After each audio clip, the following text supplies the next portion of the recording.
Morning, everybody. It's Jerry Joe Black here at Craigellachie, where they drove the last spike in the railroad right behind me there. We're going to walk over to the little last spike cairn and have a look.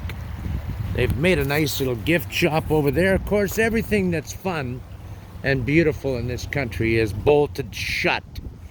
All the things that we've paid our tax money for years. Use this bridge at your own risk. Everything that they built with our money is now closed, bolted shut. And but see, the gift shop's all closed. There's nothing that's any fun. Let's take a look here. Let's walk over. This is we're just a little bit east of Sicamous. And so they haven't tied a yellow ribbon over this poster. Driving of the last spike, Canadian Pacific Railway, Craigellachie, British Columbia, November 7th, 1885. There's the old gentleman getting all the credit. It's totally political. Anyway, there's the old railroad. So the last spike is supposedly in here somewhere. I worked on the railroad. I worked on the railroad for many years. Not many years, 3 years, 4 years. Now, here we are. I worked up in Labrador and Quebec. Northern Railway for Iron Ore Company of Canada.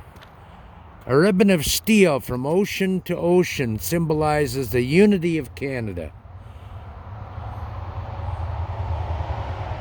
The driving of the last spike was commemorated here 9:22 a.m. November 7th, 1985. What does this one say? Rededicated August 8th, 1885 by Frederick Burbridge, Chairman, Canadian Pacific Limited. Completing the railway from ocean to ocean. And I've driven a lot of spikes myself. I doubt if this gentleman knew how to drive a spike. A tribute to the skills and labor of thousands who built the railway, in quote, hundreds or thousands of Chinese who got blown to bits as well. A lot of people suffered building this ribbon of steel across Canada. The work has been well done in every way. William C. Van Horn. Yeah. Anyway, and here's an old.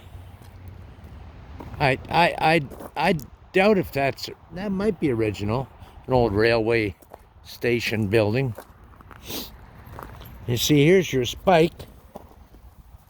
This is your plate. Your rail anchor plate. This is your rail. And this is these wooden things, or your, what are they called? I'm still sleeping. Your railroad ties. Now there's a caboose. Now I rode in a caboose for a couple of years as a brakeman. It was the coolest thing. You'd sit up on top there. It had an oil stove in it. You'd sit up on top there, and with a big bottle of cold water in an ice chest. And when you came across railroad workers, you would throw a bottle of water out the window, and sometimes it would break with plastic bottles, but sometimes they would break and the guy would not be able to get that water drinking. So this is how you, when you're a brakeman, this is how you tie the air. This is the air hose, and this is the knuckle. And you'd pull this pin to open the knuckle up. This one can't open. Oh, maybe it is open. No, it's not. Not open. Anyway, there's the handbrake up there. When you turn that wheel, you applied the handbrake. Anyway, here's your old Timken's bearings. And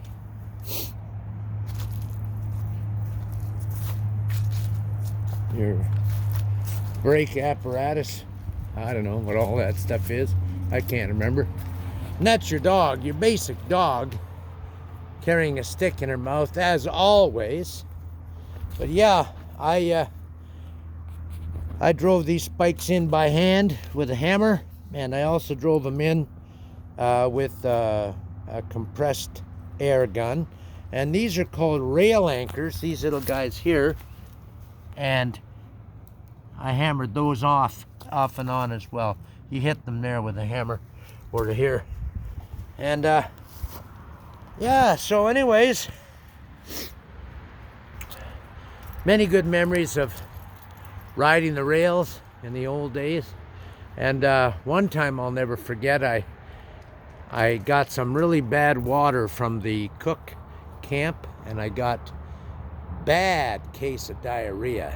Isn't that a great story to tell? And I remember I had to go out with the crane in the morning. It was just the crane and the caboose on the back. And I remember with this bar was off, that wasn't on, so whoops, that wasn't on. Anyways, I took that off, that bar, and was hanging my ass out over the end here, distributing human waste all down the line, all morning. I was pretty sick. Anyway, isn't that a fun story? Yeah.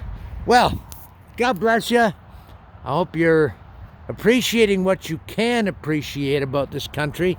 It is spectacular, even though the government, it shows you how much the government controls and how much they can wreck your whole day-to-day life, doesn't it, when they want to. But I have to pull out a little bit of my involvement with I guess the big city, big government. I don't know, just get my own life going with, well, you can't really, but you can still communicate with friends, but it has to be all digital. It kind of sucks, but we're all adjusting to this new communist age for Canada. Communism. Embrace it, baby, because it's here. Chinese style. There you go. Okay, bye-bye.